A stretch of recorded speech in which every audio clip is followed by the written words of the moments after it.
Hi, grade 11s. Welcome to our last week of solutions. So this is our last week of Unit 4. Next week we're going to be moving on to Unit 5 to talk about gases. You do that to end up the year, and we have one final task that we'll be doing in place of a culminating before we calculate final marks.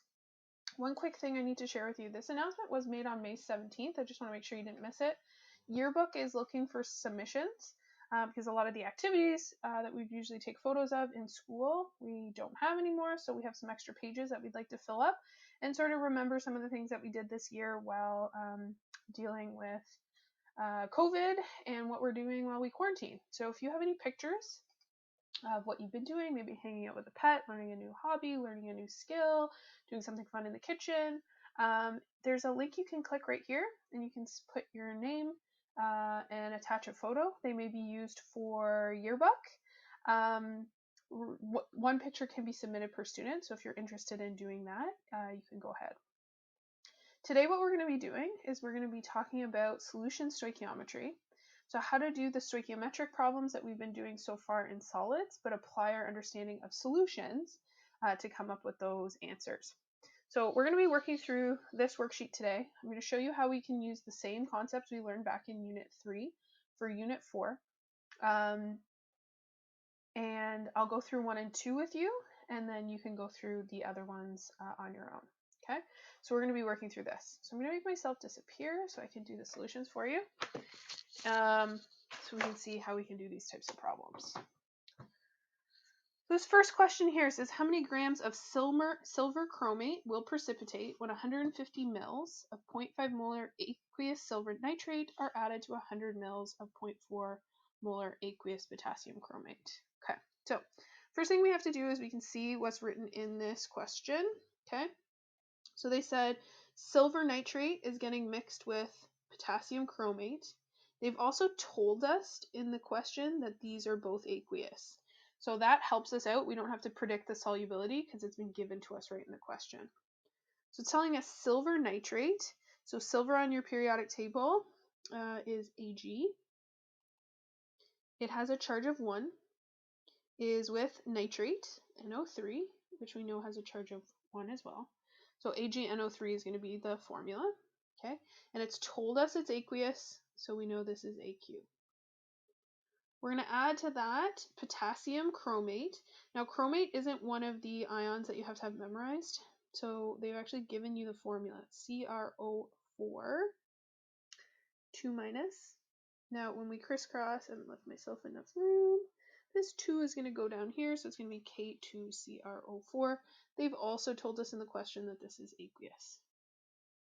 Now, this is a double displacement reaction. The first thing that we're going to make is now silver chromate.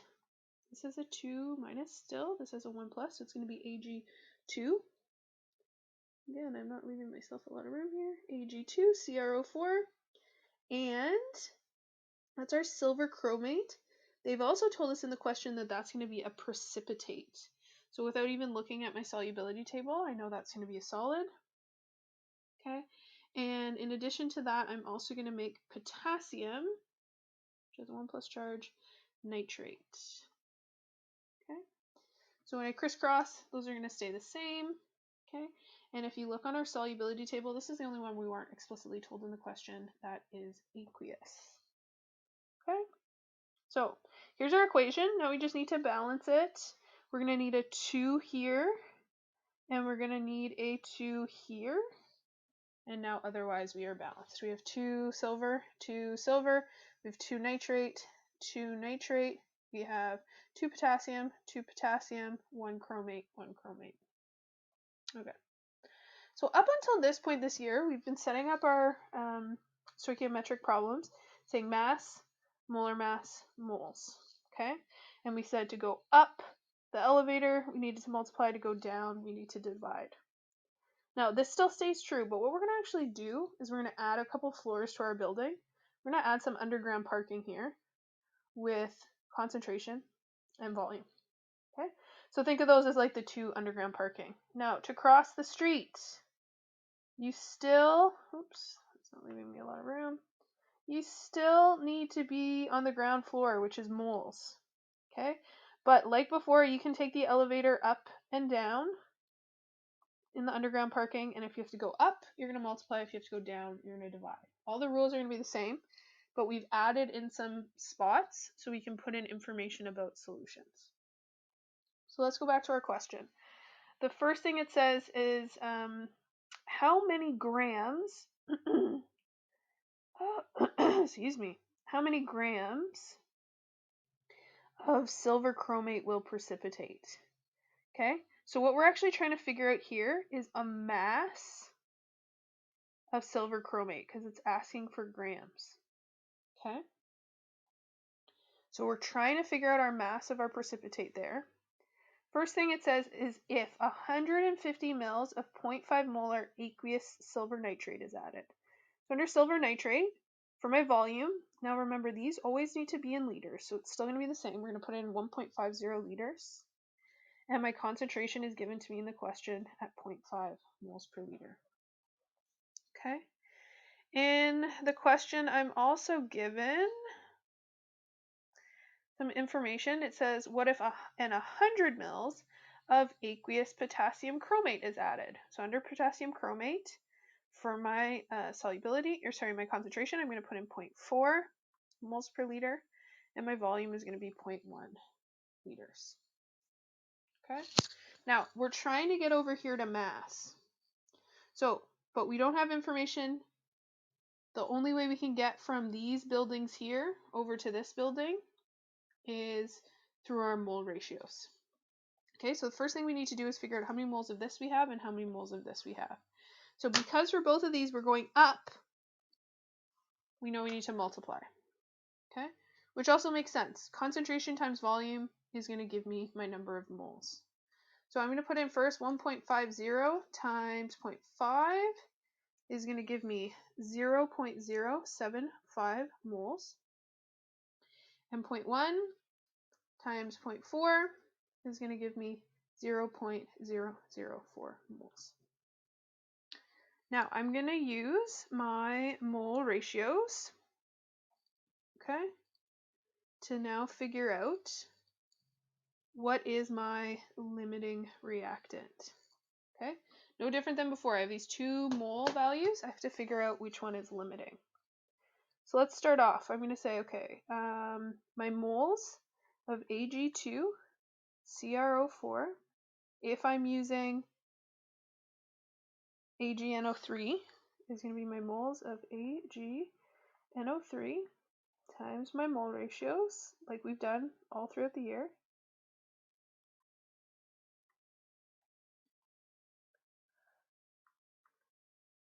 And if I look, I have 0.075 moles, and I'm going to multiply that by, I have 1 Ag2CrO4, because there's a 1 right here, for every 2 AgNO3.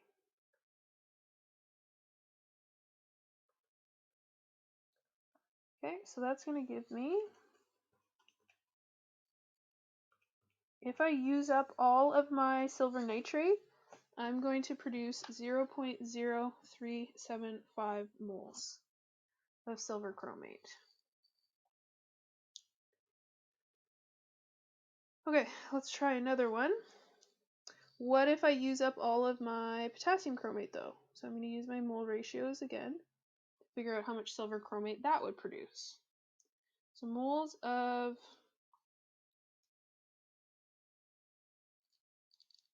silver chromate that time, silver chromate is going to be my moles of potassium chromate times my mole ratios.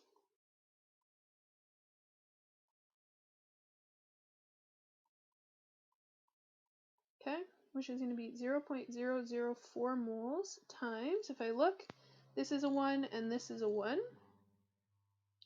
So it's going to be 1 over 1. So pretty easy math there. That's going to be 0.004 moles. Okay.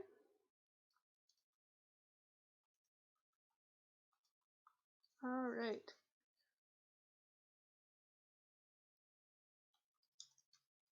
So now we have to figure out what my limiting reactant is. Sorry, I added an extra 0 in here. I just realized. Okay, so now we have to compare decimal there, 0.375 moles to 0.04 moles. Well, 0.04 moles is bigger than 0.0375. So I would say AgNO3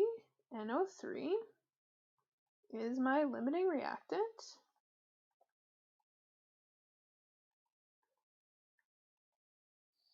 because 0.0375 moles is less than 0.04 moles. Okay.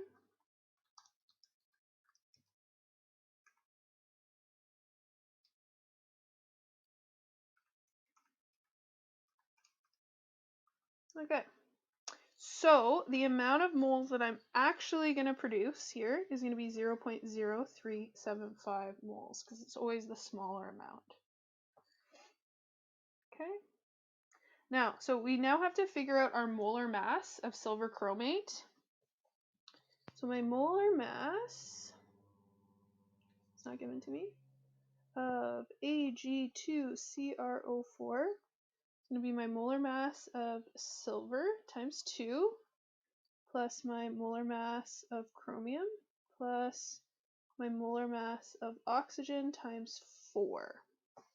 So if we look on the periodic table, that's going to be 107.8 grams per mole times 2 plus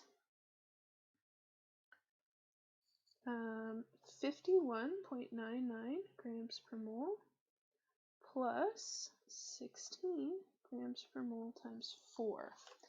So if I plug that all into my calculator,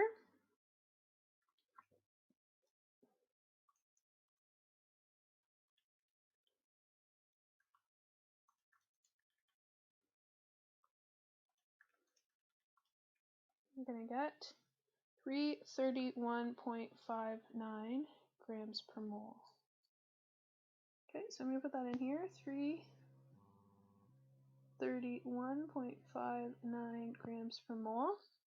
So I need to multiply 331.59 times the amount of moles I have. Okay. And if I look what I need to report this to, this has 3 significant figures, this has 3, this has 3, this has 3. So we need to report to 3. So I'm going to produce 12.4 grams of silver chromate precipitate. Okay, so here's my final answer right there to 3 sig figs. Now you can see how we did this is no different than how we've been doing solution stoichiometry up until this point. The only difference is how we may be calculating moles, okay, by adding that basement floor, okay, or that underground parking. Let's try one more to make sure that we're on the same page. This says how many mils of 0.28 molar aqueous barium nitrate are required to precipitate as barium sulfate all the sulfate ions from 25 mils of 3.5 moles per liter of aqueous aluminum sulfate. Okay, so what's happening is barium nitrate is reacting with aluminum sulfate to produce barium sulfate. So let's start off with our chemical equation. So barium nitrate, so Ba, which we know has a 2+ charge, is going to be with nitrate, NO3, which has a 1- charge. So it's going to be BaNO3 It says it's aqueous in the question, so we can leave this as AQ because it actually says aqueous barium nitrate. Okay. We're going to add to that aluminum sulfate. Now aluminum we know has a charge of, down here.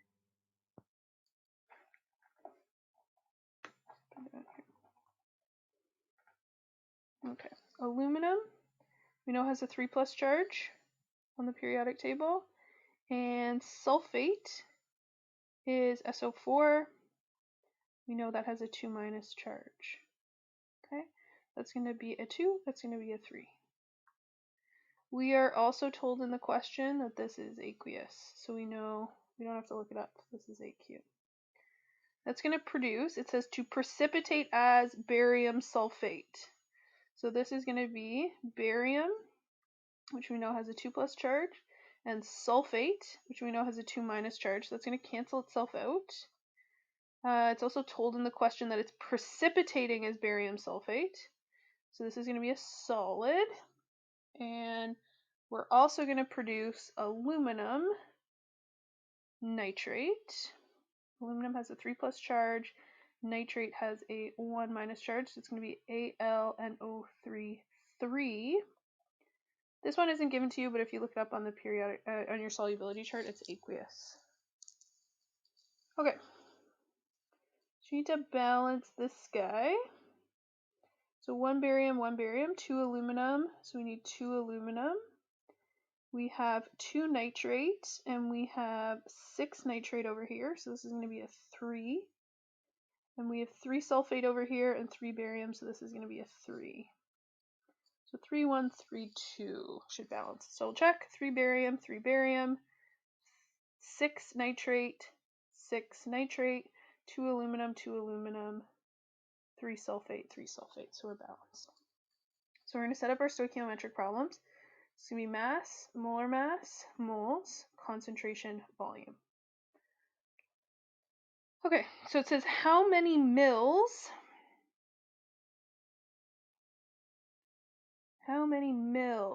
of 0.28 molar aqueous barium nitrate. So my concentration is, what I'm trying to figure out is my volume. How many mils? So this is what I'm actually trying to calculate. Now what's given to me in the question is that it's 0.28 molar aqueous barium nitrate. Okay, so this is concentration is 0.280 molar. Are required to precipitate as barium nitrate, as barium sulfate, all of the sulfate ions in 25 mils. So this is, my volume is 0.025 liters, 25 mils of 0.350 moles per liter. Now, because it's saying we're using up all of the sulfate ions, we know this must be limiting. Okay, because it's all used up, which makes our life a little bit easier. Okay, we don't have to figure out what the limiting reactant is. So let's get working on this. So we want to figure out volume here, but we have information only on this aluminum sulfate. So first what we need to do is we need to figure out moles of aluminum sulfate. Because we're going up, we're going to multiply. So it's going to be 0.025 multiplied by 0.350 liters. This is going to be 8.75 times 10 to the negative 3 moles. Now we want to figure out volume of barium nitrate. So how are we going to do that? We can do that by figuring out how many moles we have using our mole ratios. Okay, so our moles of barium nitrate are going to be our moles of aluminum sulfate multiplied by our mole ratios.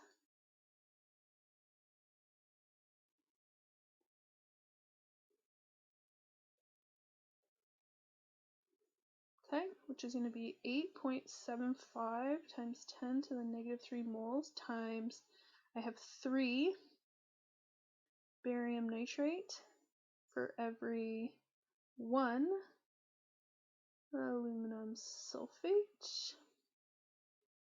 So that's going to give me 0.02625 moles.